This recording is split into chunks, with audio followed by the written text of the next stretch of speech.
Welcome to Porto, a compact city of colorful roofs, steep streets, and a river that glints like a ribbon of metal.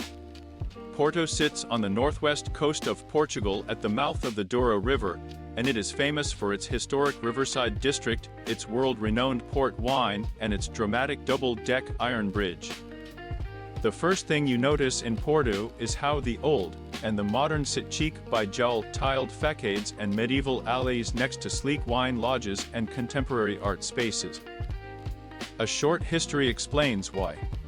Porto grew from a Roman settlement into a medieval trading hub, and later became the export point for the sweet fortified wine that bears its name. That wine trade shaped the city's skyline and its culture. Walk along the Ribeira and you feel centuries of merchants and sailors in the narrow houses stacked like books. Walk a block more and you can stand under the Dom Luís I Bridge and watch boats slip into the Douro, or step inside São Bento station and look up at the huge blue and white tile panels that tell stories from Portugal's past. Porto's architecture is one of its greatest charms. Narrow, cobbled streets wind down to the river houses where hand-painted azulejos that flash cobalt and cream. Grand churches sit beside small cafes where people take coffee slowly. The city feels lively but not frantic. There's a pleasant roughness here, a lived-in quality laundry hangs from windows, old trams clatter along, and fishermen's boats bob beside elegant wine lodges across the river in Vila Nova de Gaia. Climate is kind to visitors. Porto has a maritime Mediterranean climate with mild rainy winters and warm, sometimes hot summers. Spring and fall offer the most comfortable weather, with fewer crowds and soft golden light along the river, perfect for strolling the waterfront or taking a short Douro Valley cruise. Summer brings festivals and full terraces, but it can be busy and humid. Everyday life in Porto is relaxed and social. People linger over tiny espressos called bica, gather for petiscos, small plates like Portuguese tapas, and meet friends in neighborhood squares. The soundscape mixes church bells with Portuguese guitar, and family businesses sell fresh bread, fish, and pastries that change with the seasons. The pride in local produce is clear seafood, hearty beans, and the famous francesinha sandwich, a melted cheese, ham, and sausage dish drenched in a spicy sauce that feels like a local rite of passage. For visitors, there are plenty of must-see places that never disappoint.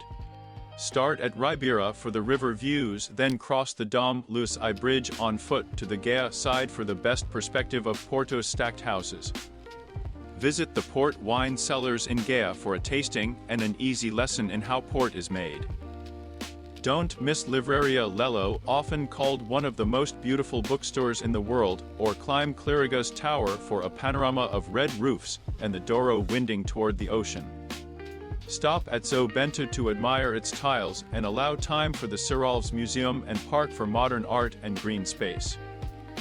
If you have a day, take a short train into the Douro Valley for terraced vineyards and river cruises. Practical travel tips will make your stay smoother.